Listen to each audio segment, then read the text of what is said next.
Henry Talcott never wanted to be noticed. At 62, he lived quietly on the edge of Deep Brook Hollow, a sleepy patch of West Virginia where even the rust moved slower. His land stretched deep into the woods, passed down from his grandfather, and he spent most of his time fixing fences, drinking weak coffee, and trying not to think too hard. On a warm morning in late October, Henry was chopping roots near the old sycamore tree when his shovel struck something metallic. Not a pipe, not a rock, something buried. It took him an hour to dig it out. A steel capsule, about the size of a child's coffin, thick, sealed, bolted shut with rusted clamps. It had no markings, no plaque, no date. But on the top, scratched crudely by hand, "Do not open, not yet." Henry opened it anyway. Inside was a collection of things. Strange things. A Polaroid photo of Henry himself, but younger, in clothes he never remembered owning. A cassette tape labeled Day 5, Still Won't Let Me Leave. A letter typed in courier font, unsigned, beginning with, "Henry, you're going to want to stop reading now." The letter told him details no one else could know. About the scars on his left forearm from a childhood bike crash. About the drawer under his sink where he kept his father's old lighter. Even the dream he used to have as a boy. The one about drowning in a hallway of mirrors. The final paragraph read, "You think this is the first time you found this. It isn't. You always find it. You always open it. But this time, I hope you'll listen. Burn this capsule, or everything around you will forget how to stay real." Henry dropped the letter. The wind had picked up suddenly, even though the air was dead still. And from the woods behind him, he thought he saw someone, just for a second, watching. But when he turned, there was nothing. He brought the capsule into his shed and locked it inside. But that night, he couldn't sleep. He kept hearing things. Static, a clicking sound. And once, just before 3 a.m., a voice through the vent above his bed, "You've already opened it, Henry. It's begun." He searched the attic the next morning, found nothing. But in the living room, sitting neatly on his recliner, was the same letter from the capsule. Identical. Except now, it had a date typed at the bottom. October 12th, 2025. Tomorrow. Henry hadn't told anyone. Not yet.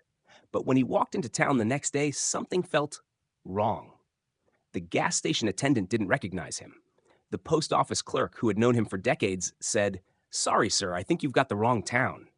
Even the dog tied up outside the diner, a golden retriever he fed bacon scraps to every Sunday, barked at him like a stranger. Henry went home. He tried to play the cassette tape, but it was blank. And when he looked at the photo again, he noticed something he hadn't before. His younger self in the picture was standing in front of a gravestone. He squinted. The name was barely visible. Born 1963, died Henry didn't sleep much after opening the capsule. Every time he closed his eyes, he dreamt of the sycamore tree, but twisted, blackened, standing in a field of ash. Beneath it, something pounded against the soil from below, as if trying to dig upward. Each morning, new items appeared on his porch. First, a toy sheriff's badge, rusted. Then, an old photo of a schoolhouse he'd never seen. Then, a child's notebook with his own name scrawled across every page in a hand that looked like his, only less steady, like a child trying to remember how to spell. He took the capsule back out. This time, he noticed something strange. The inside was lined with insulation, almost like it was meant to protect whatever was inside from external conditions. Like it wasn't buried to be preserved, but to contain. He pulled out a second letter, tucked beneath the false bottom of the capsule. This one was handwritten, and the ink had run from moisture. It read, "You've already seen what happens when you dig too deep. You just forgot. Again. The capsule isn't the beginning. It's the reminder. The first boy didn't open it. He disappeared before he could. You found what they buried instead." Henry followed the coordinates written in the corner of the letter, hand-scribbled numbers he didn't recognize. They led him 2 miles east into a thicket of pine behind the old Jenkins property line. There, beneath a pile of brush, he found a rotted wooden sign, "Town Time Capsule, to be opened 2025. He dug again, but what he unearthed wasn't another capsule. It was a child's grave, unmarked. No flowers, just a small stone, flat and cold. He brushed away the moss. 3 words carved faintly. He came back. When Henry reported it to the sheriff's office, something odd happened. The deputy on duty, a young man named Cole, whom Henry had watched grow up, looked at him blankly. "Mr. Talcott, we don't have a Jenkins property east of here." "Yes, you do, right past Ridge Road." "Sir, Ridge Road ends at the reservoir." "No, it used to curve around." "Used to? You mean in the past?" "In the present. My present." That night, Henry sat with the second letter again. He flipped it over, hoping for something he missed. There on the back, scribbled in childish crayon, was a single phrase: "If the town forgets, it doesn't have to bury again." Suddenly, it clicked. The capsule wasn't a message for the future. It was a reset mechanism. Someone, something, was using it to restart time, not for the world, but for the town itself. And each time, someone was sacrificed to make it work. The next day, Henry went back to the diner. He asked about the child's grave. No one had heard of it. He mentioned the old Jenkins place, blank stares, even the capsule. The sheriff denied ever hearing about a time capsule being buried in that part of town. "Maybe you're thinking of Breck Hollow," the sheriff offered. "That's about 30 miles south. Used to be a mining camp." Used to be? No one's lived there in years. But Henry had just driven through Breck Hollow 2 days ago, seen the gas station, even waved to the old man with the hound dog. None of it made sense. Back home, he checked his mailbox. Inside was a cassette tape, this time labeled, "Day 6, he's starting to forget me too." When he played it, his own voice whispered, "I think this is the last time I'll remember anything clearly. If I hear this again, please, please don't dig anymore." Henry stopped trusting his reflection. It started with little things. He'd look into the mirror and feel older than the man staring back.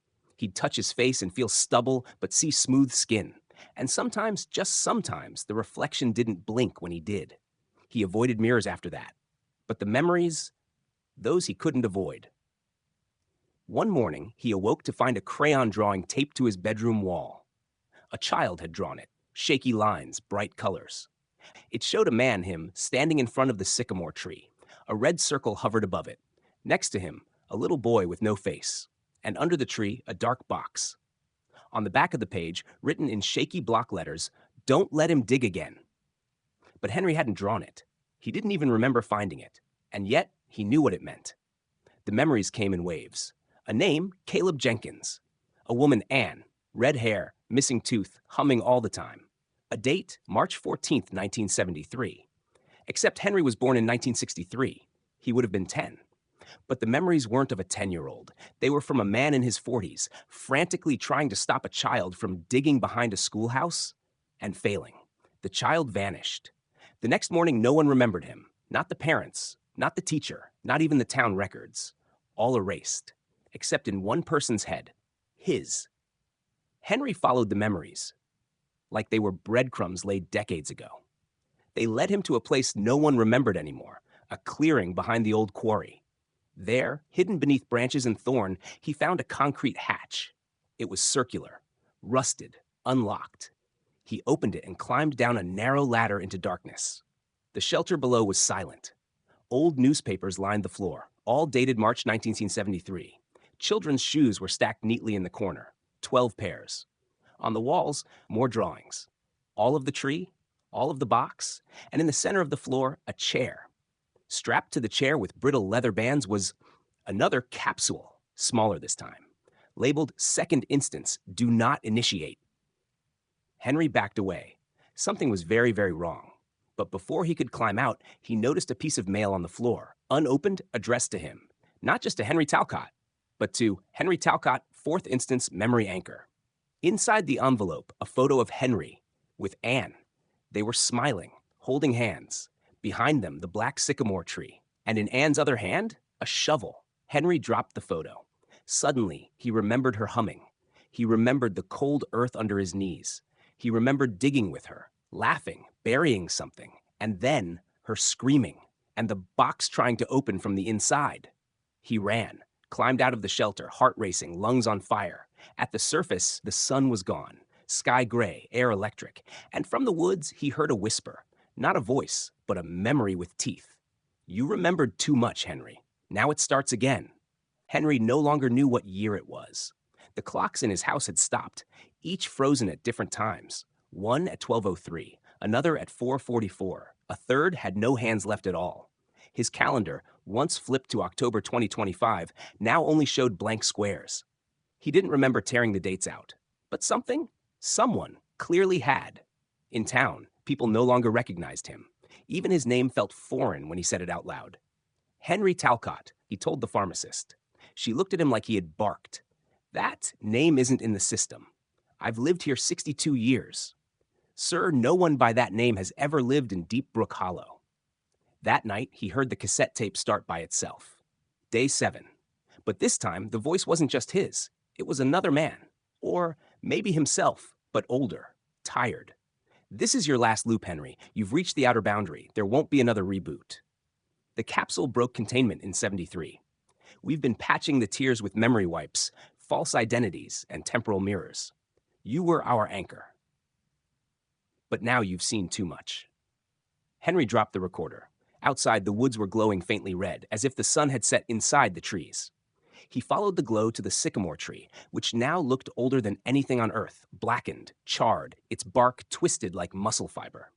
There, standing by the base, was a woman, red hair, one missing tooth, and a hum like wind through bone. Anne, Henry whispered, his voice cracked. She turned. Her face was younger, or older, or not a face at all, just a shifting shadow of memory. You're the last one, she said. After you, the capsule closes for good. What happens to me? He asked. What always happens? You forget, but not this time. She led him to a mirror nailed to the tree. In it, Henry saw 7 other versions of himself, all standing where he stood now, each from a different time, some older, some younger, all with the same look of realization and dread. Then the mirror rippled. All the other versions began to disappear, one by one, until only he remained. Anne placed something in his hand. It was the same photo he'd seen before, him and her, smiling. The one taken before the first dig. That wasn't the beginning, she said. It was the only time you were truly you. You've been echoes ever since. Henry felt his chest tighten. What happens now? He asked again. Anne looked toward the tree. Now you remember everything. And then you bury yourself. Suddenly, he remembered it all. The first version of him who dug up the capsule in 1973. The reboots. Each time the town forgot, a version of Henry returned. Each loop meant someone else vanished, and each time he had to choose between remembering or surviving. And he remembered burying himself. The first time, the second, the 5th, and now, the 7th. Anne stepped back into the tree and was gone. Henry was alone, holding the photo, watching the ground beneath the tree begin to stir. From under the soil, a hand broke through. It was his. Henry stood frozen beneath the black sycamore tree, watching his own hand claw out from the soil. It was pale, covered in dirt, fingers twitching. Then another hand emerged, then a shoulder, then a face. It was his, but not quite, slightly younger, cleaner shaven, a version of himself who had not yet remembered. This version looked up at him, confused, breathless. Where am I? The other Henry asked. You already know, he replied quietly. You just haven't realized it yet. And with that, the other version vanished, blinked out of existence like a skipped frame in an old film reel. The soil where he had emerged was now flat, undisturbed, as if nothing had ever been buried there. The sky overhead cracked, not thunder, but splintering like glass under pressure. Henry staggered back toward his house, but found the road gone. Instead, a hallway of trees, stretching in every direction, all identical. Each tree bore a carved message. You dug. You opened it. You forgot. You started us over. The deeper he walked, the more everything repeated. The same tree, the same moss, even the same crow cawing in the same pattern. He was walking through a closed loop. Eventually, he found himself standing in front of his own front door again. But the house was different. Older, dust-covered. Inside, a fire burned in the fireplace. Someone sat in the chair facing away from him. Anne? He called out. No answer. He approached slowly. It wasn't Anne. It was himself again, older, worn, wrinkled like leather left in the rain. The older version turned and spoke without moving his lips. There is no tomorrow here, Henry. Only today, always today. That's the price we paid to forget. Henry backed away. The house began to dissolve into static, wooden walls breaking into ash, objects stuttering in and out of reality. He ran outside, into the woods, and found himself standing by the capsule again. But this time, it was open already. and empty. A note sat inside. You are now the origin. The capsule no longer buries, it remembers. Then from the trees, the town began to form, out of nothing. Buildings rebuilding themselves, brick by brick, people walking in reverse, children laughing backwards, smoke curling downward into chimneys. It was reconstructing. And in the center of the town square stood the black sycamore tree with a sign nailed to its trunk, "Do not open again." Henry walked through the reconstructed streets. No one noticed him. He saw versions of people he remembered, younger, older, looping through the same motions. A man sat on a bench, flipping a coin. A woman painted a house that never seemed to finish. A little boy stood by the river, holding a sheriff's badge, waiting. Finally, Henry returned to the sycamore tree. There on the ground lay a shovel. No note, no instructions, just the tool that had started everything. He picked it up, and for a moment, a flicker of time, he saw dozens of versions of himself, each watching from the edge of the trees, all holding the same shovel. They were all waiting to see what he would do. The wind stopped, the birds stopped, even thought stopped, and Henry dropped the shovel. He sat beneath the tree, closed his eyes, and whispered, "I won't dig again." And just like that, the loop didn't reset. The sky stayed whole, the wind returned, the capsule faded, but he remained alone. Remembering. And for the first time in forever, the town moved forward.